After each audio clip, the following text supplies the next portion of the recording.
இயேசுவில் அன்பார்ந்தவர்களே, இன்று ஆண்டின் பொதுக்காலம் 20ஆம் ஞாயிறை சிறப்பித்துக் கொண்டிருக்கிறோம். வாழ்வு கொடுக்கிற அமிர்தம். ஆமாங்க, வாழ்வு கொடுக்கிற அமிர்தம். அமிர்தம் என்பது மனிதனை நீடித்த ஆயுளை கொடுத்து வாழ வைக்கிறது என்றுதான் இலக்கியங்களும் சங்க ஏடுகளும் குறிப்பிடுகிறது. ஆனால் வாழ்வு தருகிற அமிர்தம் எது என்பதை பற்றிய உள்ளார்ந்த அர்த்தத்தை இன்று வார்த்தை வழியாக இறைவன் நமக்கு கற்றுத்தர விரும்புகிறார். வாங்க, அந்த அமிர்தத்தின் மேன்மை எது என்பதையும் அந்த அமிர்தம் எதை மையப்படுத்துகிறது என்பதையும் இன்று வார்த்தை வழியாக அறிந்து கொள்வோம். வார்த்தையோடு ஒரு பயணம் செய்வோமா?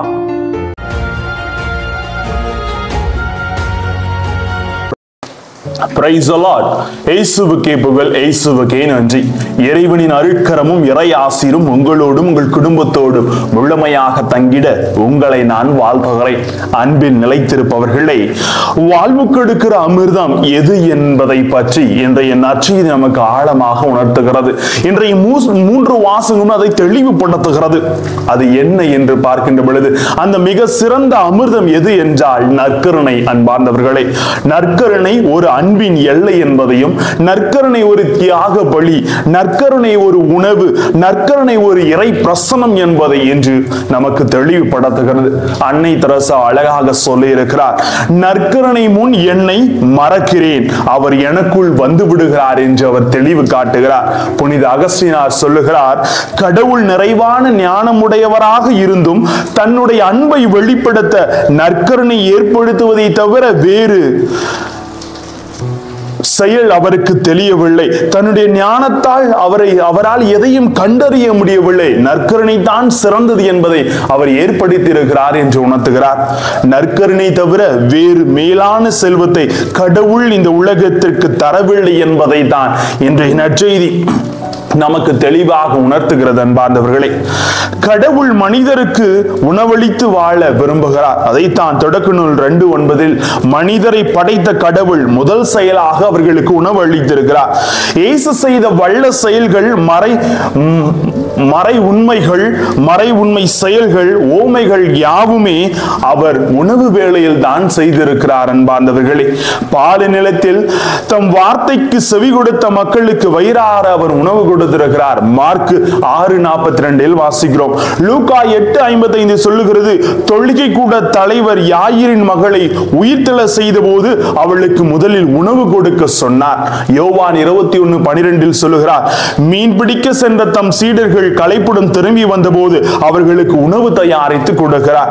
மத்தேயு 9 வாசிக்கிறோம், வரி தண்டுபவர்களும் பாவிகளும் சமூகத்தால் ஒதுக்கப்பட்ட இவர்களின் இல்லத்திற்கு சென்று அவர்களோடு உணவு உண்டு மனமாற்றத்தை மீட்பையும் அங்கு கொண்டு வருகிறார். அன்பார்ந்தவர்களே, இதையெல்லாம் செய்த நம் அருள்நாதர் இயேசுவுக்கு நாம் அனைவரும் அன்றைய யூத சமுதாயமும் கொடுத்த முதல் பட்டம் மத்தேயு 19:11 பெரும் தீனிக்காரன், குடிகாரன் என்று நன்மை செய்ததன் வழியாக அவருக்கு கொடுக்கப்பட்ட பட்டப்பெயர் தான் இது என்று சொல்லலாம்.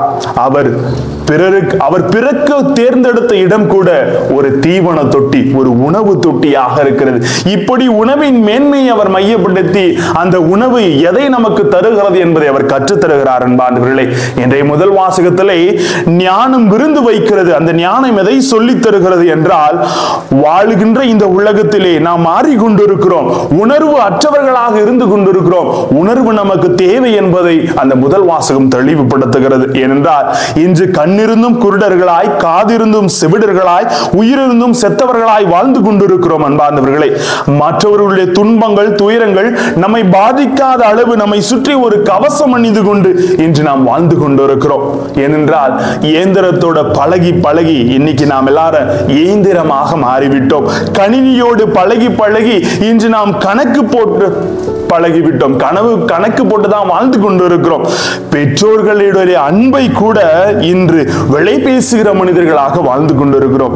இந்த நிலையில் இருந்து உணர்வி மிக்க வாழ்வுக்கு நம்மை அழகாக அழைப்பு விடுகிறார். அன்பார்ந்தவர்களே, உண்பதற்கும் உடுத்துவதற்கும் மட்டுமல்லாமல் பிறர் மீது கரிசனையும் அக்கறையும் கொண்டு வாழ நம்ம இறைவன் அழைப்பு விடுகிறார். சிறந்த மருந்து, அந்த அமிர்தம் எது? நற்கருணை, வாழ்வு தரும் உணவு நானே. என்னை உட்கொள்கிறவன் அவன் என்றும் வாழ்கிறான் என்று அவர் இன்று நமக்கு தெளிவுபடுத்துகிறார். அன்பார்ந்தவர்களே, ஒரு மனிதன் எதை உண்கிறானோ அதனுடைய இயல்பையே தனக்குள்ளே பெற்றுக் கொள்ளுகிறான் என்பதை தான் இன்று நமக்கு உணர்த்துகிறார். நற்கருணை உண்ணுகிற நாம் எப்படி அதன் தன்மை இன்று இழந்து கொண்டு இருக்கிறோம். அதன் தன்மை பிறருக்கு உதவி செய்யவும் பிறருக்கு வாழ்வு கொடுக்க வேண்டும் என்று அந்த நற்கருணை ஏற்படுத்துகிறார். இன்று அதை சாப்பிடுகிற நாம் எப்படி வாழ்ந்து கொண்டு இருக்கிறோம். நற்கருணை வழியாக இறைவன் உறவை இன்று நினைவுபடுத்துகிறார். ஏனென்றால் ஒரு உறவு மேன்மை இன்று சிதைக்கப்பட்டு கொண்டிருக்கிறது. நமது முதல் பெற்றோர் விளக்கப்பட்ட அந்த உணவு, அந்த கனியை உண்டு கடவுளுக்கும் மனித குலத்துக்கும் இடையான உறவை துண்டித்துக் கொண்டார்கள்.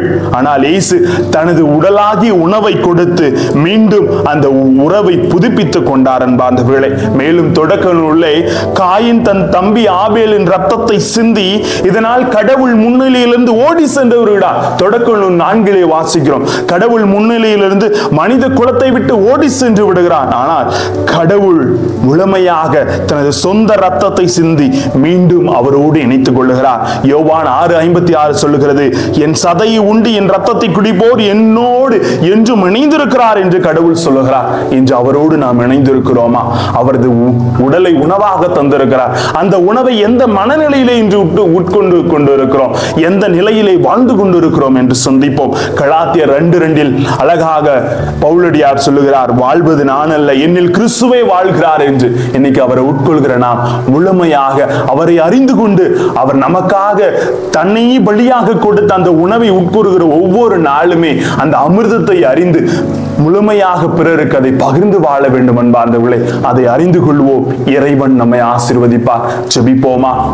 அன்பு இறைவா, இந்நாளும் உங்களை நாங்கள் முழுமையாக ஒவ்வொரு நாளும் திருப்பலியில் உட்கொள்கிறோம். உமது உடலை உமது சதையை எங்களுக்கு உணவாக கொடுத்திருக்கிறீர். அதை உட்கொள்கிற நாங்கள் உம்மை போலவும் உமது அன்பை போலவும் உமது வார்த்தை போலவும் எந்நாளும் நிலைத்து வாழ எங்களோடு தங்கும் ஆண்டவரே. Praise the Lord.